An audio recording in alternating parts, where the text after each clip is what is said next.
It's become successful. It is beyond my wildest dreams. We're helping people. Folks are going to work. It is translated. It's changing the conversation, right? But it hasn't changed the conversation around issues around black men. 90% of the African American men who come through this program don't finish. For a lot of us, we don't think about the long game. You know, I think a lot of us, even as young adults, as teenagers, we weren't sure how long the life expectancy of a black male is 18. Oh, great! This year is 21, or whatever the case is. So a lot of the forward planning was kind of lost, I think.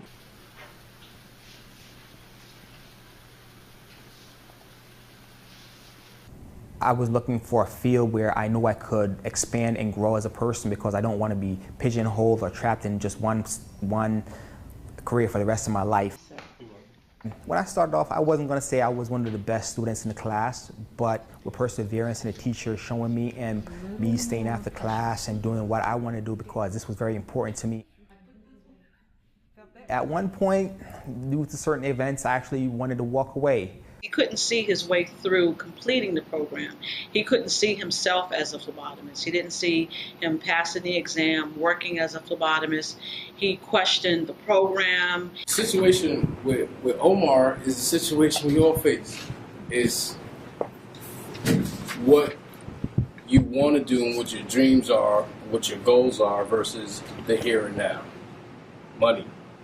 I have to pay bills. I have to live, which oftentimes is a weight that falls on African American men in a way that they're forced into snap decisions. And where do those snap decisions come from?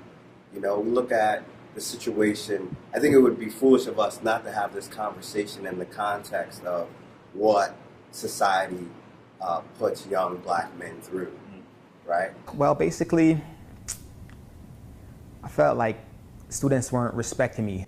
It got to the point where I felt like the people didn't really understood how much it meant to me, and it was, to them, it was just, okay, I'm taking a class. If it failed or succeeded, that was okay for them. But to me, it was more like a life-changing experience. That ethic, when you talk about Omar and he's quitting, he doesn't quit because he's a quitter, right? He quits because he doesn't have the tools and the resources to persevere. And as you grow up, to get back to your about the 90% fail rate, I don't think the kids trust us. They don't trust stuff like this. And he left the program. And we called him, myself, Eric, Genevieve, and the new instructor at the time was Miss Hassan. We called him and said, you need to return. You need to return. You need to stick it out. Trust us. I start my job on Wednesday, the 10th of July, and it's just seen a dream come true from beginning to the end. It's 3 o'clock in the morning. I just woke up. They called dispatch to find out where I'm going today.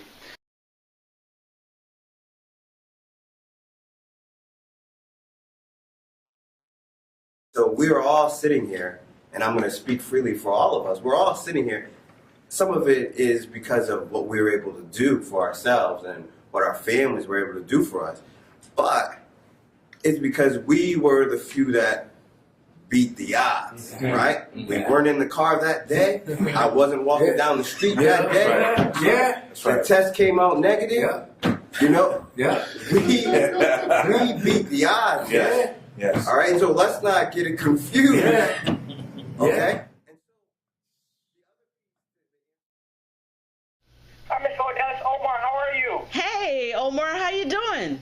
When I'm treated like a child, when I can't grow, I can't work, I can't provide, I can't behave as a man in my community, I don't know how to, I result to the lowest common denominator, which is I can still be cool to this 19-year-old, I can still be cool to this 12-year-old. So we still desire to lead, we still desire to be in charge, right? But we're gonna go to the place where we can exercise that. And right now, right, I'm only prepared to do it so much.